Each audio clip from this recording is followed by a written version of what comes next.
Welcome, and today we're going to be looking at the screen recording program called Loom. Loom is one that I've had a lot of teachers ask me about and say that they've been using and that they've been enjoying. I can understand why. I played around with it a little bit. It's very user-friendly, and that's a big thing for people who may not be the most tech-savvy. It's simple, it's straightforward, it's very basic, and one of the nicer things about it is because of the whole COVID situation, they're letting us currently use the subscription version at a non-subscription price for free. So that's a big shout out to them for doing that. Just because everything about them really makes it very user friendly for us. But also, I like a couple things I like about Loom is it has two different versions you could run. You have a extension version, which will record the whole desktop. Both will record your whole desktop. There's a small difference between the two of them, and I'll get to that in a little bit. But it's really nice. But to start recording, what you're going to do is you come up to your Loom extension. You click on it. You choose how you want to record. Screen and camera, screen only, and cam only.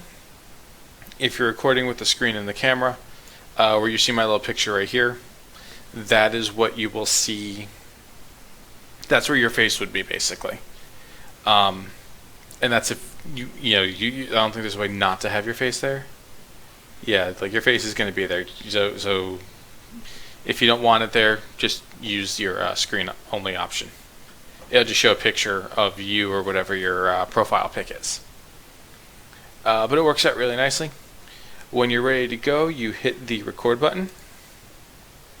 I get a prompt for how do I want to record because I have multiple monitors on my computer. If you don't, you probably won't see this prompt, but I'm going to record screen 1. I hit share. It brings me up a nice countdown. Once the countdown's off, I know I'm recording. I can then teach my lesson how I normally would teach it in a classroom. Again, you'll see my profile pic is up here. I can still move it, but again, once you set it, leave it for the video. It's weird to move your face around. And you teach it, and you'd go through like your normal lesson. You can click on things, you can show things to the kids. When you're done, you can hit finish recording, or you can hit stop sharing at the bottom. Both options work. And it will bring you to your next screen, where you can do some editing here. So I can make this Loom demo video. I can download it. I can make a copy of it. I can preview it. What's kind of nice about their previews is I can choose the speed to preview it at. If I don't want to sit there for 5 minutes, I can hit double speed and be done in half the time. You can share this directly to a link with a link. That you can either make it a public video where someone needs a link to see it. You can trim your video if you want to trim it, cut out the beginning, cut out the end, whatever is your preference. You've got call to action here, which I didn't get around to playing with. But I think it's just more like it creates a button for you to click on that can send kids to, or send the viewers to a designated link. You can also customize the thumbnail for your video if that's something you want. One of the things I also liked is it lets you link the page you recorded on to the video. So like if you're recording your slides presentations, you can literally embed that right into here and boom, it's easily accessible to the kids. Or your general audience, whoever may be watching it, their parents, all that fun stuff. But like I said, it's nice, it's effective. When you're done, you hit and then you can post things and all that fun stuff. You can then come up to my videos and you can see all the videos you've recorded. A couple things I've played around with just to do some experiments with. But that was just recording through the extension. And the extension and the app are basically the same thing. The app has a little bit more functionality with it. A couple of things. One of the big things is if you record on the app, your profile pic will always be on top of the screen. When you record the extension, if you change tabs, your face gets covered by the new tab. Great solution if you don't want your face being seen, because you can do that. I'm going to show you guys how to launch through the app. So you download it, install it just like any other program. Double click it. Yeah, I got it. It'll go through all the processing. I'm just going to record my screen only. It lets me know what my internet speed is, so I can choose my recording settings. I'll stay with the 1080. I am not using a camera for this again because I've already got a camera going. And then I hit start recording. Again, I'm going to choose the desktop that I want to record. Here's my countdown. It also gives you an audio signal on the app that says, hey, you're going now, pay attention. I have a couple buttons here to stop recording. I can restart, I can pause my recording. These will all pop up on your left hand side of the screen. But it also gives you now a drawing tool. So I can come here and I can grab this and I can now draw on my screen for the kids to look at things. Your drawing lines are always going to be the same color. You can't do them in multiple colors, so if you change it, they go away.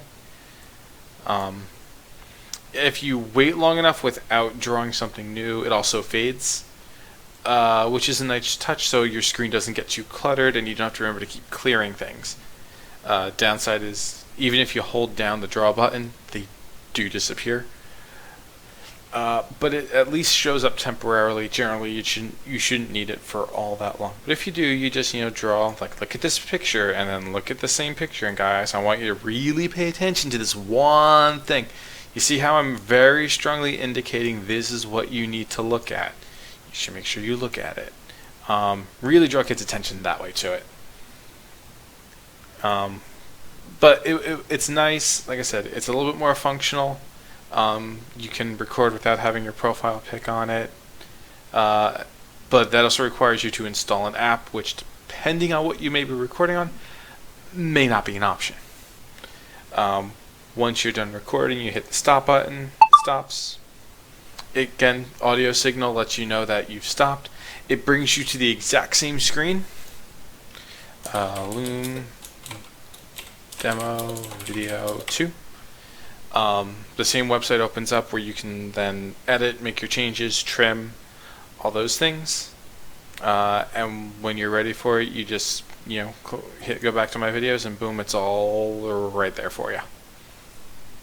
You can see it's right here. Couple things, couple observations I had that I may not have mentioned. It does let you send the videos, which is nice. It stores everything on its own website. You are able to download your own videos if you want to. That can become tricky. You can customize the thumbnail of your video so that, again, I mentioned it before, but that's really helpful. But if you want something saved on Drive, you have to do it yourself. That's fine. But overall, I think it's a very strong program. This is probably the most user-friendly of the three I'm showing today. It's very basic, but it's very effective for what it needs to do. So I would say if you're very unsure of how to do this stuff, Loom would probably be the one I recommend. Even after this is over, if you want to pay for it, I think and you're trying to get comfortable, I think Loom's the way to go personally. Just because of its simplicity of interface, as opposed to some of the other ones that we're going to be looking at today. But that's it on Loom, guys. If you have any questions, please let me know. Class dismissed.